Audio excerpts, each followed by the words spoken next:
ఇక జగదీష్ రెడ్డి ఇదే అంశం రేవంత్ రెడ్డి తెలుగుదేశం పార్టీలో ఉంటే ఆయనను కూడా మొత్తం సస్పెండ్ చేశారు కదా. రేవంత్ రెడ్డి ఏం తప్పు చేసిండు ఆ రోజు?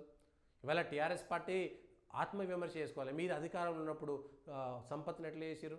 మాజీ ఎమ్మెల్యే సంపత్తు, కోమటిరెడ్డి వెంకటరెడ్డిని ఎట్లా బహిష్కరించారు? మీరు వాళ్ళు బహిష్కరించారని చెప్పేసి అసెంబ్లీకి కూడా రానియలేదు వాళ్ళని. కనీసం ఎట్లా బహిష్కరించారు ఆ రోజు? మీరు ఏం మాట్లాడిరు వాళ్ళు ఆ రోజు? ఏం మాట్లాడిరు వాళ్ళు ఆ రోజు? రేవంత్ రెడ్డి ఏం మాట్లాడారు? తెలుగుదేశం పార్టీ ఎమ్మెల్యేగా ఉన్నప్పుడు 2018కి పూర్వము 2014 నుంచి 18 దాకా ఆయన తెలుగుదేశం పార్టీ ఎమ్మెల్యేగా ఉన్నప్పుడు ఆయనను సస్పెండ్ చేయలేదా? ఏడాది పాటు రాకుండా చేయలేదు. ఏడాది పాటు.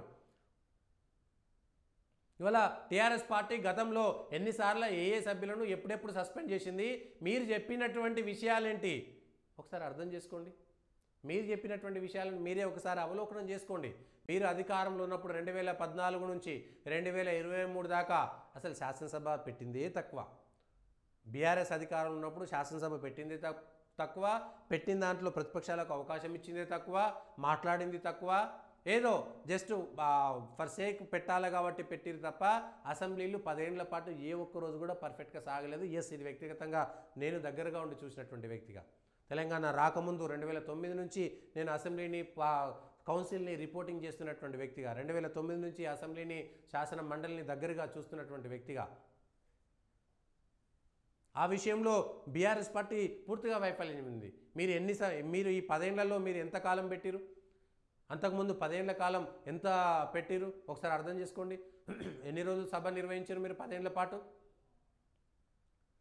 ఎంత ప్రతిపక్షాలకు అవకాశం ఇచ్చారు? ఎంత మీరు ప్రజాస్వామ్యయుతంగా మీరు వ్యవహారం చేసిరు? ఏకపక్షంగా బుల్డోజ్ చేయలేదా మీరు? కనీసం ప్రతిపక్షాలకు అవకాశం ఇచ్చిరా? జర్నలిస్టులను కూడా లోపలికి రానిలేదు. ఇవాళ జర్నలిస్టుల మీద మీరు మొసలి కన్నీరు గారుస్తున్నారు. జర్నలిస్టుల మీద ఇవాళ మీరు మొసలి కన్నీరు గారుస్తున్నారు. సరే, దిగజారిపోయినటువంటి జర్నలిస్టులు వేరు.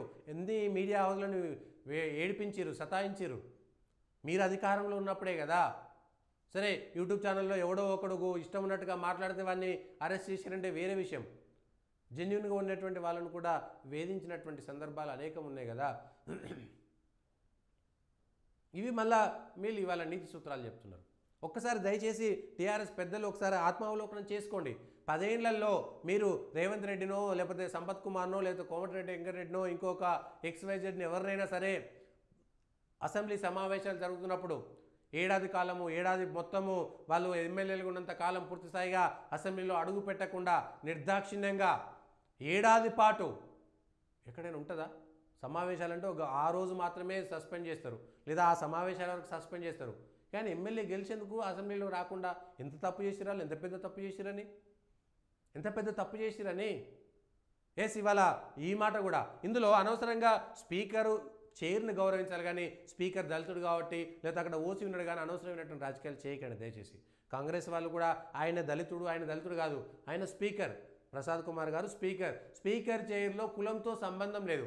ఎవరున్నా సరే ఆ చైర్ను గౌరవించాల్సిందే. ముఖ్యమంత్రులు ఎవరున్నా సరే గౌరవించాల్సిందే. అసెంబ్లీలో సభ్యులు, అసెంబ్లీ పారిభాషిక పదజాలంలో అయ్యదేవర కాళేశ్వరరావు గారు, పివి నరసింహారావు గారు, శ్రీశ్రీ, లేకపోతే వీళ్ళందరూ దాశరథి, సి నారాయణ రెడ్డి, కాళోజీ, వీళ్ళందరూ కలిసి రాసినటువంటి భాష తెలంగాణ వాళ్ళే ఉన్నారు. దాంట్లో కూడా ఆ పారిభాషిక పదజాలంలో ఎక్కడ అవతల ఎమ్మెల్యేని నువ్వు అనడానికి లేదు, మీరు అనే పదం తప్ప. ఏకవచనంతో సంబోధించడము అన్పార్లమెంటరీ లాంగ్వేజ్. కానీ దిగజారిపోయినటువంటి మన రాజకీయ నాయకులు ఇష్టానుసారంగా మాట్లాడుతున్నారు. ఇదేదో ఆంధ్రోళ్ళు చేసింది కాదు. అయ్యదేవర కాళేశ్వరరావు ఆంధ్ర అయినా అయ్యుండొచ్చు. సభ్యులుగా ఆంధ్రోళ్ళు, తెలంగాణలో పివి నరసింహారావు కూడా ఉన్నాడు. కాంగ్రెస్కు సంబంధించిన పివి నరసింహారావు కూడా ఉన్నాడు. భాష పైన నియంత్రణ ఉండాలి, పట్టు ఉండాలి. సగం మంది ఎమ్మెల్యేలకు మాట్లాడమే రాదు. ఎస్, అది చాలా దారుణమైనటువంటి విషయం. అయితే 2-3 ముక్కలు ఇంగ్లీష్ మాట్లాడతారు. మళ్ళా వీళ్ళు తెలుగు, ఎంతమంది తెలుగు మాట్లాడతారు? ఇవాళ తెలుగు హిందీ అంటారు కదా బలవంతంగా. 119 మంది ఎమ్మెల్యేలు తెలుగులో మాట్లాడమేనండి. నిజంగా మీకు దమ్ముంటే మజ్లిస్ ఎమ్మెల్యేలతో తెలుగులో మాట్లాడిపోయి.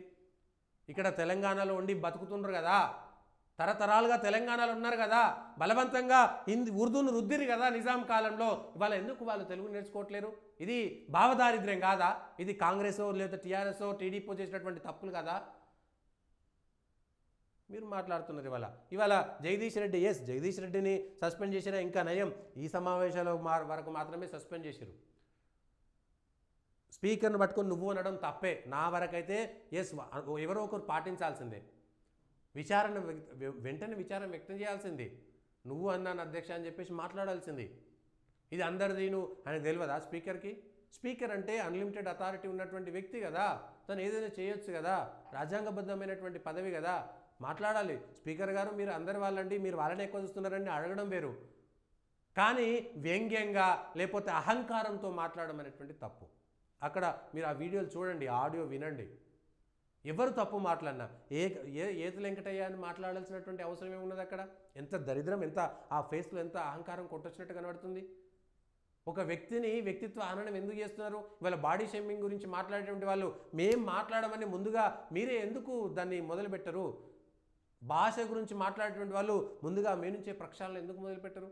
ప్రక్షాళన మీ నుంచే ఎందుకు మొదలుపెట్టరు? ఇవాళ అవతల వాడు పిచ్చి కుక్క అన్నారు కదా, పిచ్చి కుక్క పిచ్చే మాట్లాడుతుంది, కానీ మనం జాగ్రత్తగా ఉండాలి కదా. కానీ ఎందుకు మాట్లాడుతున్నాం మనం? సో మన భాష పైన మనకు పట్టు ఉండాలి కదా.